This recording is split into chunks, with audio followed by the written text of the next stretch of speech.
ಹೆಚ್ಚುವರಿ ಜೋರಾಗ್ತಾ ಇದೆ. ಒಂದ್ ಕಡೆಗೆ ಹೆಚ್ಚುವರಿ ಡಿಸಿಎಂ ನ ದಂಗಲ್. ಈ ವಿಚಾರಕ್ಕೆ ಸಂಬಂಧಪಟ್ಟಂತೆ ಡಿಕೆ ಶಿವಕುಮಾರ್ ತಿರುಗೇಟು ಕೊಟ್ಟಿದ್ದಾರೆ. ಯಾರು ಏನ್ ಬೇಕಾದ್ರೂ ಹೇಳಿ, ಅದನ್ನ ಬಹಿರಂಗವಾಗಿ ನಾವು ಚರ್ಚೆ ಮಾಡಲ್ಲ. ಹೈಕಮಾಂಡ್ ಇದೆ, ಅವ್ರು ಏನ್ ತೀರ್ಮಾನ ಮಾಡ್ತಾರೆ. ಕೆಪಿಸಿಸಿ ಅಧ್ಯಕ್ಷರ ಬದಲಾವಣೆ ವಿಚಾರಕ್ಕೆ ಸಂಬಂಧಪಟ್ಟಂತೆ ಎದ್ದಿರೋ ಕೂಗಿಗೂ ಸಂಬಂಧಪಟ್ಟಂತೆ ಅವರು ರಿಯಾಕ್ಷನ್ ಕೊಟ್ಟಿದ್ದಾರೆ. ಬದಲಾವಣೆ ಮಾಡಿದ್ರೆ ಬಹಳ ಸಂತೋಷ, ಅದು ಕೂಡ ಹೈಕಮಾಂಡ್ಗೆ ಬಿಟ್ಟ ವಿಚಾರ ಅಂತ ಹೇಳಿ ಇಗ್ನೋರ್ ಮಾಡ್ತಾ ಇದ್ದಾರೆ. ಯಾರ್ಯಾರು ಡಿ ಕೆ ಶಿವಕುಮಾರನ್ನ ಕೆರಳೋ ಪ್ರಯತ್ನ, ಕೆಣಕೋ ಪ್ರಯತ್ನ ಮಾಡ್ತಾ ಇದ್ದಾರೋ ಅವರಿಗೆ ಹೇಳ್ತಾ ಇರೋದು, ನನ್ನ ಮದ್ದು ಈ ಕಡೆಯಿಂದ ಇಗ್ನೋರೆನ್ಸ್ ಮಾತ್ರ ಅಂತ ಹೇಳ್ತಾ ಇದ್ದಾರೆ.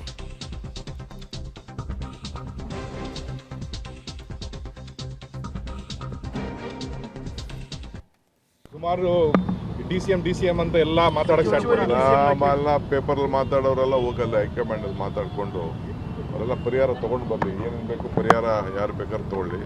ಮಾಧ್ಯಮದ ಮುಂದೆ ಚರ್ಚೆ ಮಾಡೋಂಥದ್ದು ಅವಶ್ಯಕತೆ ಇಲ್ಲ. ನಾನು ಮಾಧ್ಯಮದ ಮುಂದೆ ನಾನು ಕೂಡ ಏನು ಚರ್ಚೆ ಮಾಡೋದು ಹೋಗುದು.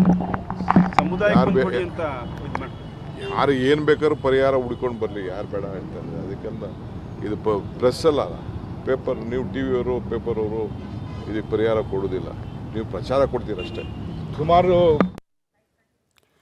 ಡೀಟೇಲ್ಸ್ ಕೊಡ್ತಾರೆ ಸುಖೇಶ್. ಯಾರು ಎಷ್ಟೇ ಕೆರಳಿಸಿದ್ರು ಕೂಡ ನಾನು ಎಲ್ಲಿ ಉತ್ತರ ಕೊಡಬೇಕು, ಯಾವಾಗ ಹೇಗೆ ಉತ್ತರ ಕೊಡಬೇಕು ಅನ್ನೋ ಕ್ಲಾರಿಟಿ ಸಿಕ್ಕ ಬಳಿಕಾನೆ ಪ್ರಾಬಬ್ಲಿ ಕಳೆದ ಕೆಲವು ದಿನದಿಂದ ವೀಕ್ ಆಗಿದ್ದಂತಹ ರೈಟ್ ಮತ್ತೆ ಕನೆಕ್ಟ್ ಮಾಡ್ತೀವಿ. ಸದ್ಯಕ್ಕೆ ವೀಕ್ ಪೊಸಿಷನ್ ನಲ್ಲಿ ಯಾವಾಗ ಲೋಕಸಭೆ ಚುನಾವಣೆಯಲ್ಲಿ ಬೆಂಗಳೂರು ಗ್ರಾಮಾಂತರವನ್ನ ಡಿ ಕೆ ಸುರೇಶ್ ಸೋತ್ರು, ಆಗ ಎಲ್ಲರೂ ಅಂತ ಇದ್ದಿದ್ದು ಡಿ ಕೆ ಶಿವಕುಮಾರ್ ಅವರು ರಾಜಕೀಯವಾಗಿ ವೀಕ್ ಆಗಿದ್ದಾರೆ ಅಂತ.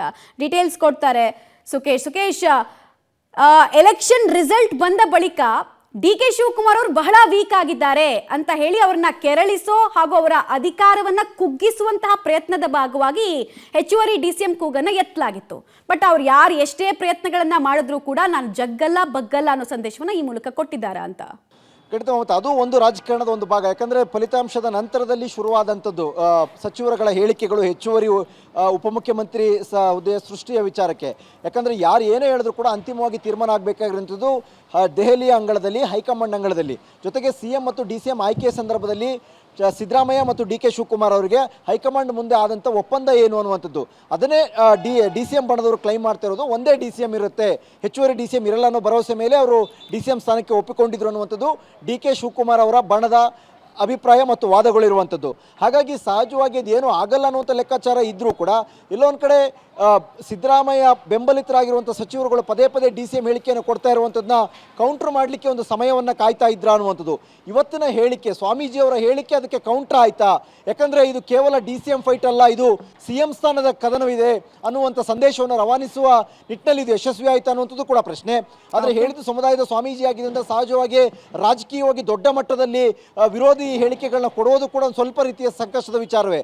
ನಾಯಕರು ಹೇಳಿದಾಗ ಪ್ರತಿಕ್ರಿಯಿಸೋದು ಸುಲಭ, ಸ್ವಾಮೀಜಿಗಳ ಹೇಳಿಕೆಗೆ ದೊಡ್ಡ ಮಟ್ಟದ ಪ್ರತಿಕ್ರಿಯೆ ಬರದೇ ಇದ್ರೂ ಕೂಡ ಒಂದು ರೀತಿಯ ಮುಸುಕಿನ ಗುದ್ದಾಟ ಇದು. CM ಮತ್ತು DCM ನಡುವಿನ ಇರುವಂತಹ ಗುದ್ದಾಟಕ್ಕೆ ಒಂದು ರೀತಿಯ ಕೈಗನ್ನಡಿ ಅನ್ನೋದ್ರಲ್ಲಿ ಯಾವುದೇ ಅನುಮಾನ ಕೂಡ ಇಲ್ಲ. ರೈಟ್, ಧನ್ಯವಾದ ಸುಖೇಶ್ ತಮ್ಮೆಲ್ಲ ಮಾಹಿತಿಗಾಗಿ. ಜೆಂಟಲ್ಮನ್ ಅಗ್ರಿಮೆಂಟ್ ಏನಾಗಿದೆ ಈ ಪವರ್ ಶೇರಿಂಗ್ ವಿಚಾರದಲ್ಲಿ ಅನ್ನೋದು ಕ್ಲೋಸ್ ಡೋರ್ ನಲ್ಲಿದ್ದಂತಹ 4 ಜನರಿಗೆ ಗೊತ್ತಿರುವಂತಹ ವಿಚಾರ. ಅದಾದ ಬೆನ್ನಲ್ಲೂ ಕೂಡ ಪದೇ ಪದೇ ಈ DCM ಹೆಚ್ಚುವರಿ ಸ್ಥಾನ ಕೊಡಬೇಕು, ಹುದ್ದೆ ಕ್ರಿಯೇಟ್ ಮಾಡಬೇಕು ಅಂತ ಕೇಳೋರಿಗೆ ಪ್ರಬಲ ಬ್ರಹ್ಮಾಸ್ತ್ರವನ್ನ ಈ ಮುಖ್ಯಮಂತ್ರಿ ಪಟ್ಟಕ್ಕಾಗಿ ಡಿಮ್ಯಾಂಡ್ ಇಡೋದ್ರ ಮೂಲಕ ಡಿ ಕೆ ಶಿವಕುಮಾರ್ ಅವರು ಚೆಕ್ ಮೇಟ್ ಅನ್ನ ರಾಜಕೀಯ ವಿರೋಧಿಗಳಿಗೆ ಇಟ್ಟಿದ್ದಾರೆ. ಇದನ್ಯಾವ ತಿರುವನ್ನ ಪಡೆದುಕೊಳ್ಳುತ್ತೆ ಅನ್ನೋದೇ ಈ ಕ್ಷಣದ ಕುತೂಹಲ. ಕಾರಣ ಇದನ್ನು ಎಕ್ಸ್ಪೆಕ್ಟ್ ಮಾಡ್ತಾ ಇರಲಿಲ್ಲ ಸಿದ್ದು ಬಣದವರು.